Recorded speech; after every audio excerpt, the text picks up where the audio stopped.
सच्चिदानंद रूपाय विश्वोत्पत्त्यादि Hathaway तापत्रय विनाशाय श्रीकृष्णाय वयं नमः।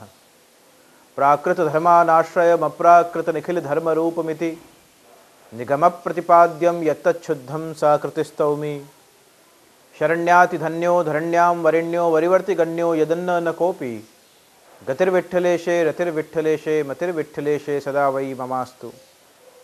ओम सहना भवतु सहनौ भुनक्तु सह वीर्यं करवावहै तेजस्विनावधीतमस्तु मा विद्विषावहै। ओम शांति शांति शांति। प्रभुर्नंद कुमारो मे स्वामिनी वृषभानुजा कृतार्थोहम कृतार्थोहम कृतार्थोहम न संशयः। प्रभुना प्रागट्यનું આ અતિ મંગલમય પર્વ જ્યાં મંગલમ ભગવાન વિષ્ણુ મંગલમ ગરુડધ્વજ મંગલમ પુંડરીકાક્ષો મંગલાયસ્તનો હરિ। પરબ્રહ્મ પરમાત્મા આજના દિવસે જન્માષ્ટમીના આ પર્વ પર જન્મ લઈ આઠમને જ નહીં પણ આ સમગ્ર આઠે આઠ ખંડ જે ભૂર્ભુવસ્વ મહર્જન તપ સત્ય સુધીના અને તલ વિતલ રસાતલ તલાતલ અને પાતાલ લોક સુધીના એ 14 બ્રહ્માંડનો માલિક જ્યારે આજે પ્રગટ થવા જઈ રહ્યો છે ત્યારે જન્માષ્ટમીના આ શુભ પર્વ ઉપર સમગ્ર વિશ્વની વૈષ્ણવ સૃષ્ટિને આપ સૌને આપના પરિવારના સ્વજનોને કેવલ વૈષ્ણવ સૃષ્ટિને જ નહીં પણ આ જગતના પ્રત્યેક જીવને અતિ અતિ મંગલ વધામણા અતિ અતિ શુભ વધાઈઓ અને ખૂબ મંગલમય શુભાશીષ અર્પતા હૃદય પ્રફુલ્લિત બની રહ્યું છે, આનંદમય બની રહ્યું છે। કારણ કે આ કોઈક મહોત્સવ માત્ર કોઈ અવતારનું નથી, કોઈ વ્યક્તિ વિશેષનું નથી, કોઈ કેવલ સંત આચાર્ય કે ગુરુનું નથી। આજનું આ મંગલમય પર્વ અનંત કોટી બ્રહ્માંડના નાયકનું પ્રાગટ્ય છે। એટલા જ માટે જન્માષ્ટમી મહોત્સવ પરબ્રહ્મ પરમાત્મા ભગવાન શ્રી કૃષ્ણનું જન્મ લેવું, જન્મ થવું અને એ જન્મ લીધા પછી જન્મ થયા પછી સતત એ પરબ્રહ્મ પરમાત્માનું સાનિધ્ય પ્રાપ્ત કરવું એ માત્ર જેનો સંબંધ બ્રહ્મથી થયો છે એના માટે એ સૌભાગ્ય પ્રાપ્ત થઈ શકે છે। પણ સૌથી વિશેષ વાત તો એ છે કે ભગવાન શ્રી કૃષ્ણ કોઈ વ્યક્તિ, ગામ, શહેર, પ્રાંત, રાજ્ય કે દેશના નથી, કેવલ પૃથ્વી મંડળના નથી, એ અનંત કોટી બ્રહ્માંડનો નાયક છે। મતલબ જીવ જીવ પ્રત્યેક અંશમાં અંકુ અંકુ દુર્વા દુર્વામાં જે સર્વત્ર વ્યાપ્ત છે, સર્વમ ખલ્વ ઇદમ બ્રહ્મ, એ પરબ્રહ્મ પરમાત્મા સર્વત્ર વ્યાપ્ત છે। પણ જ્યારે એણે ભક્તના મનોરથ પૂર્ણ કરવા માટેનું સંકલ્પ લીધું ત્યારે આપણા સૌની વચ્ચે માં દેવકીના ગર્ભે પ્રગટ થઈ સૌભાગ્ય પ્રાપ્ત કરાવ્યું, મનોરથ પૂર્ણ કર્યું શ્રી વસુદેવ દેવકીનું અને લાલન પાલનનું સૌભાગ્ય પ્રાપ્ત કરાવ્યું માં યશોદાને। ભગવાન નંદરાયજીના ઘરે પ્રગટ થયા, નંદ સ્વાત્મજ ઉત્પન્ને જાતા લાહદો માહમનાહા, બંનેના મનોરથોની પૂર્તિ કરી। પરબ્રહ્મ પરમાત્મા ભગવાન શ્રી કૃષ્ણ જ્યારે ભક્તના મનોરથ પૂર્ણ કરવા માટે પોતે લાલાયિત બને છે ત્યારે જ જન્માષ્ટમી પર્વનું મહોત્સવ ઉજવવા માટે આપણે લાયક બનીએ છીએ। ત્યારે એ મહોત્સવમાં આપણે સહભાગી બની શકીએ છીએ। આ જગતના કેટલાય જીવો છે કે જે ભગવાન શ્રી કૃષ્ણને જાણે છે પણ એને માણી શકતા નથી। એને જોયો છે કે મોરપંખ વાળો છે, પિતાંબર વાળો છે, ગુંજામાળા ધારણ કરે છે, વનમાલા ધારણ કરે છે, પણ એને યાદ કરવો હોય ત્યારે ક્યાંક અન્ય વિચારો આવે છે।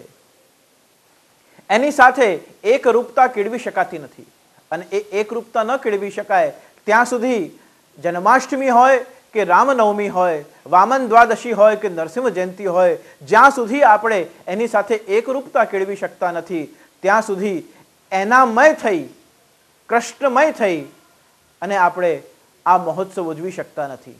જન્માષ્ટમી પર્વનું સમગ્ર જે વૈશિષ્ટ્ય છે એ કેવલ ગોકુલ, મથુરા, વ્રજમંડલ કે જ્યાં જ્યાં પ્રભુ વિરાજતા હોય ત્યાં માટેનું નથી, પણ જ્યાં જ્યાં એક એક કૃષ્ણ પ્રેમી રહે છે એના માટે અતિ વિશેષ મહત્વ છે।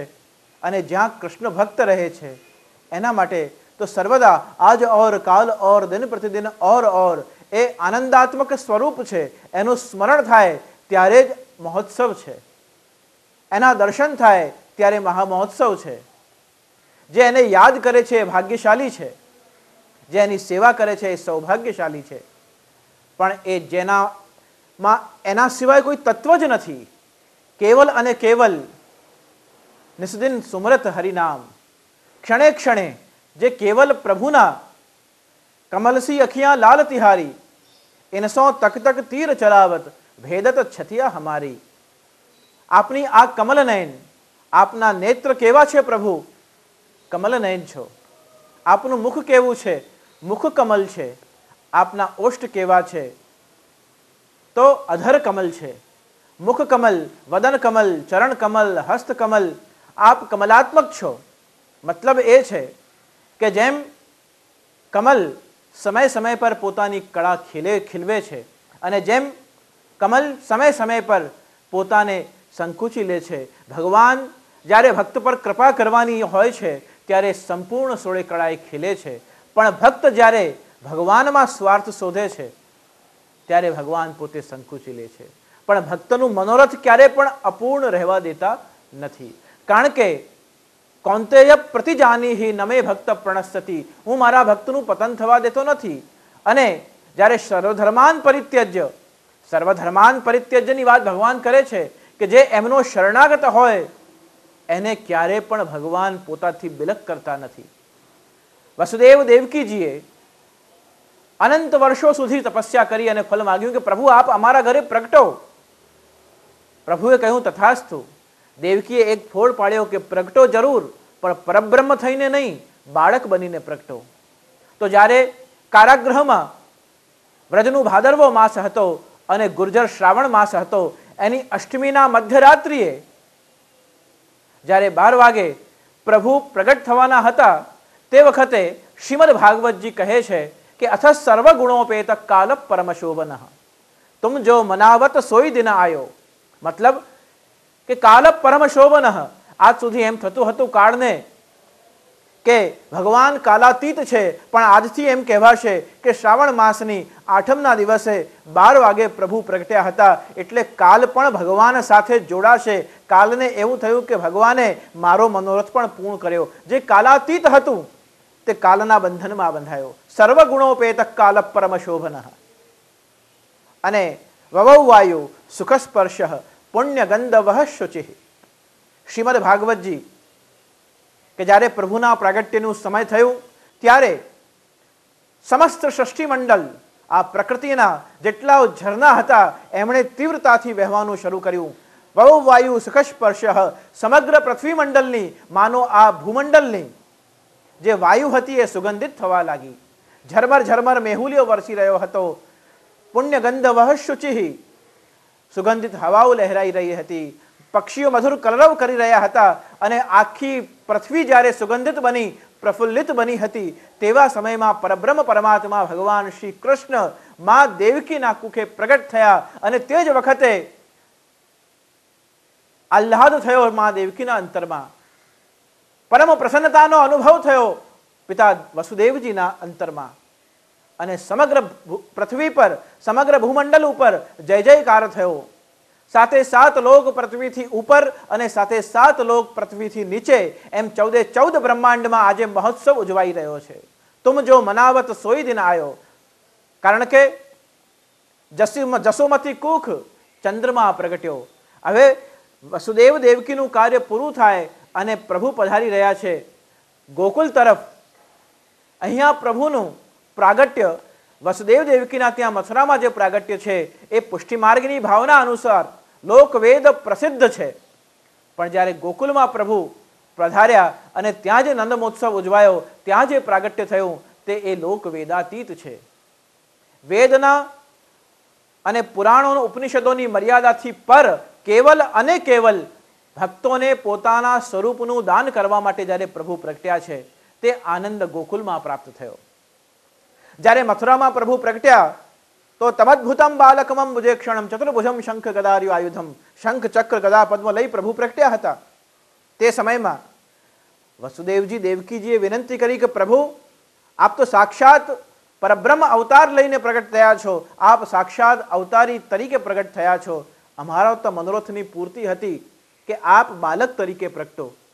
કોઈ પણ બાળક સંસારમાં શસ્ત્ર લઈને પ્રગટે, ચાર ચાર ભુજાવાળો હોય તો ક્યારે પણ માતા પિતાને પ્રેમ કે વાત્સલ્ય આવતું નથી. મા દેવકીજીએ વિનંતી કરી કે બભુવ પ્રાકૃત શિશુ, પ્રભુ જો મારા મનોરથની પૂર્તિ કરવી હોય તો આપ ઈશ્વર બનીને નહીં પણ બાળક બનીને પ્રગટો.